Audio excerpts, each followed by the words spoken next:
ഒരു പ്രദേശത്ത് അപകടങ്ങൾ ഒത്തിരി കൂടുതലായിരുന്നു. ആ പ്രദേശത്തുള്ള പലർക്കും അപകടങ്ങളിൽ തങ്ങളുടെ കൈകാലുകൾ നഷ്ടപ്പെടുക, ആശുപത്രിയിലായിരിക്കുക, ഒപ്പം തന്നെ ചിലരുടെയൊക്കെ ജീവൻ തന്നെ നഷ്ടപ്പെടുന്ന ഒരു അവസ്ഥയിലെത്തി. അങ്ങനെ ഒരു ഘട്ടത്തിലെത്തിയപ്പോൾ ആ നാട്ടുകാരെല്ലാവരും ഒരുമിച്ച് ചേർന്നു. ഇനി ഈ പ്രശ്നത്തിന് എന്താണ് പരിഹാരം കാണേണ്ടത്? എന്തുകൊണ്ടാണ് ഇത്രയധികം അപകടം?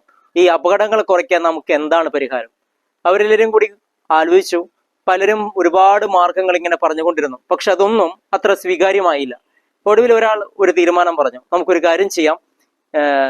ഈ അപകടങ്ങൾ ഉണ്ടാകുന്ന സ്ഥലത്ത് അവിടെ നമുക്കൊരു ആംബുലൻസും ഒപ്പം തന്നെ പ്രഥമ ശുശ്രൂഷയ്ക്കായി അതിന്റെ വിദഗ്ധരായ കുറച്ച് ആൾക്കാർ, നേഴ്സുമാരെയും ഡോക്ടർമാരെയൊക്കെ നമുക്ക് സ്ഥിരമായി നിർത്താം. അങ്ങനെ വന്നാൽ അപകടങ്ങൾ സംഭവിക്കുമ്പോൾ എത്രയും പെട്ടെന്ന് തന്നെ അവർക്ക് വേണ്ട കാര്യങ്ങൾ ചെയ്തു കൊടുക്കാൻ സാധിക്കും, എത്രയും പെട്ടെന്ന് ഹോസ്പിറ്റലിൽ എത്തിക്കാനായിട്ട് സാധിക്കും. അപ്പൊ അതിനാൽ തന്നെ ഒരുപാട് പേരുടെ ജീവൻ രക്ഷപ്പെടുത്താനായി നമുക്ക് സാധിക്കുമെന്ന് പറഞ്ഞു.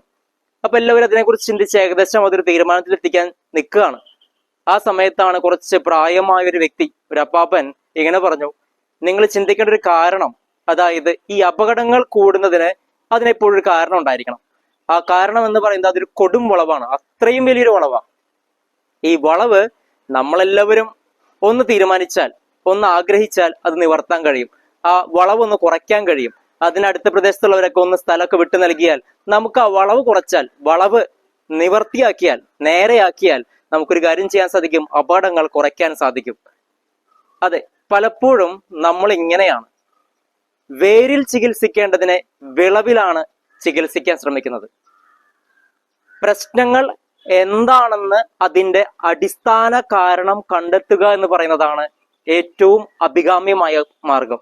ചിലരൊക്കെ എളുപ്പത്തിൽ അതിന്റെ പരിഹാരങ്ങൾ കണ്ടെത്തുക, താൽക്കാലികമായുള്ള പരിഹാരങ്ങൾ കണ്ടെത്തുകയാണ് ചെയ്യുന്നത്. പ്രശ്നം എന്താണെങ്കിൽ താൽക്കാലികമായി പരിഹാരം ഉണ്ടാകും, പക്ഷെ ഇത് ആവർത്തിക്കപ്പെടും. ഒരിക്കലും ആവർത്തിക്കപ്പെടാതെ പഴുതടച്ചിട്ടുള്ള പരിഹാര മാർഗങ്ങളാണ് നമ്മൾ എപ്പോഴും കണ്ടെത്തേണ്ടത്. അതാണ് ഏറ്റവും ഉചിതമായിട്ടുള്ള പരിഹാര മാർഗവും ഒപ്പം ബുദ്ധിപരമായിട്ടുള്ള പരിഹാര മാർഗവും.